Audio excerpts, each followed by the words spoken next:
प्रश्नावली 12.3 का 15वां प्रश्न है। एक आकृति हमको दी गई है। इसमें ABC जो है 14 सेंटीमीटर वाले एक वृत्त का चतुर्थांश है। ABC यानी कि जो ब्लैंक हिस्सा छायांकित भाग के अलावा जो हिस्सा आपको दिखाई दे रहा है ये एक चतुर्थांश है।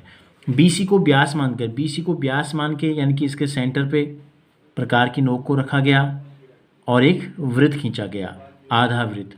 तो छायांकित भाग का क्षेत्रफल हमको बताना है। तो कैसे निकालेंगे छायांकित भाग का क्षेत्रफल? देखो, छायांकित भाग का क्षेत्रफल निकालने का सबसे आसान तरीका जो है, हम क्या करेंगे, सबसे पहले हम इस आधे वृत्त का क्षेत्रफल निकालेंगे और इसमें से हम ये जो हिस्सा हमको दिखाई दे रहा है इसको मैं इस प्रकार से ऐसे कर देता हूँ अभी आपको दिखाने के लिए।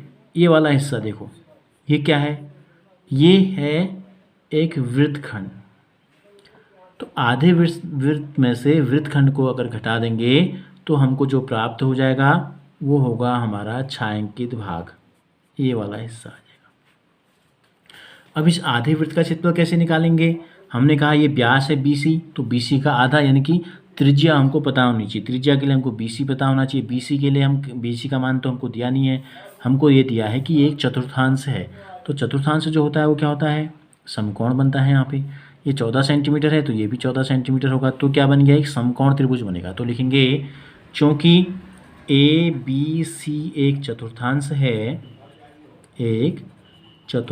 है, इसलिए कोण A जो होगा वो क्या हो जाता है? 360 के 4 बराबर हिस्से यानी कि 90 अंश हो जाएगा। इसलिए त्रिभुज ABC एक समकोण त्रिभुज है, ये हमको पता चल गया। तो समकोण त्रिभुज का कर्ण हम निकाल लेंगे जो कि BC है।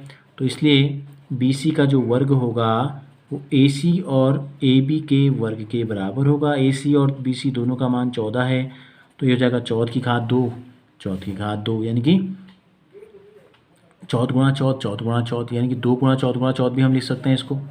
ठीक है, ये हो गया 14 गुणा 14 और ये भी हो गया 14 गुणा 14। बीच में धन है, यहाँ पर क्या है? धन है।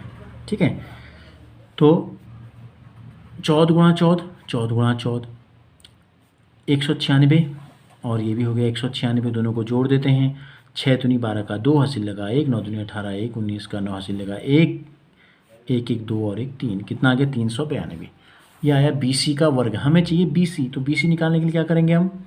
392 का वर्गमूल निकालेंगे। 392 के गुणनखंड करने पड़ेंगे हमको, तो यहाँ 392 के गुणनखंड कर लेते हैं। कितने हो जाएंगे? देखो, 2 से भाग देंगे, 2 एकम 2, 2 नम 18, 2 छक्का 12 और ये होता है हमारा 14 गुणा 14, अभी हमने किया था। तो ये जाएगा 2 गुणा 14 गुणा 14, 14 का जोड़ा बन गया, अंदर बच गया 2, इतना सेंटीमीटर हो गया BC। तो अर्धवृत्त का व्यास हमको पता चल गया। तो अर्धवृत्त की त्रिज्या कितनी हो जाएगी? अर्धवृत्त की जो त्रिज्या हो जाएगी वो व्यास की आधी यानी कि BC का आधा, यानी कि 14√2/2 यानी कि 2 से काट देंगे इस 14 को 7 बार, तो ये हो गया 7√2 सेंटीमीटर। अब हमने आपसे क्या कहा? क्या निकालेंगे? अर्धवृत्त का क्षेत्रफल निकालेंगे। तो इसलिए अर्धवृत्त का क्षेत्रफल, अर्धवृत्त का क्षेत्रफल, आधे वृत्त, पूरे वृत्त का क्षेत्रफल होता है πr², आधे का क्या हो जाएगा? 2/2। तो ये हो गया, पाई का मान रख देंगे 22/7, r², r गुणा r कितना है? 7√2 गुणा 7√2, ठीक है, /2। एक साथ से एक साथ कट गया, 2 से 11 12 कटेगा, √2 गुणा √2 2 हो जाएगा, तो यह आ जाएगा 11 गुणा 1 7 और 1 2, 11 7 77 और 77 गुणा 2 कर देंगे, 2 7 14, 2 7 14 15, तो 154 वर्ग सेंटीमीटर आ गया अर्धवृत्त का क्षेत्रफल। अब हमको क्या निकालना है? हमको बताना है वृत्तखंड का क्षेत्रफल। वृत्तखंड का क्षेत्रफल, तो वृत्तखंड का क्षेत्रफल हम ऐसे भी निकाल सकते हैं। वृत्तखंड का क्षेत्रफल हम ऐसे भी निकाल सकते हैं, त्रिज्यखंड ABC का क्षेत्रफल ऋण त्रिभुज ABC का क्षेत्रफल। यहाँ मैं चित्र बना देता हूँ आपको।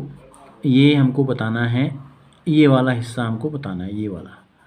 तो हमने क्या किया? पूरे त्रिज्यखंड में से त्रिभुज को काट के फेंक देंगे तो हमको तो ये नहीं पता चल जाएगा।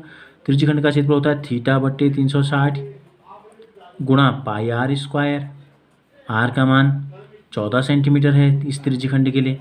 ठीक है, ऋण त्रिभुज का क्षेत्रफल होता है 1/2, समकोण त्रिभुज है तो आधार गुणा ऊंचाई से काम चल जाएगा। इससे सीधे सीधे देखो 90 गुणा 4 ही हो जाएगा, और 7 का भाग देते हैं 14 में 2 बार जाएगा, 2 का भाग देते हैं 4 में 2 दूनी 4, और 2 से 2 कट गया, और इस 2 से काट देते हैं 14 को 7 बार, तो यह आ गया 22 सत्ते 154।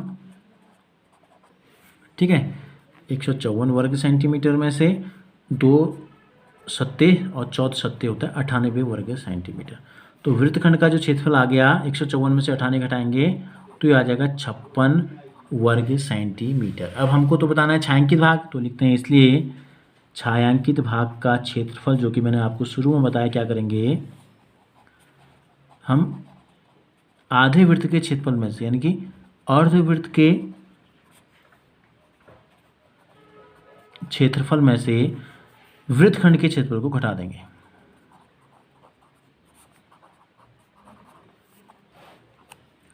वृत्तखंड का क्षेत्रफल, अर्धवृत्त का क्षेत्रफल अभी हमने निकाला था, कितना आया था, अर्धवृत्त का क्षेत्रफल 154 वर्ग सेंटीमीटर।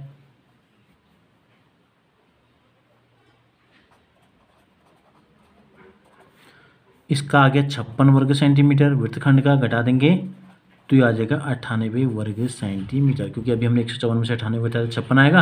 अब 154 में से 56 घटाएंगे तो वही आ जाएगा 98। तो इस प्रकार से छायांकित भाग का जो क्षेत्रफल है ये हो गया 98 वर्ग सेंटीमीटर।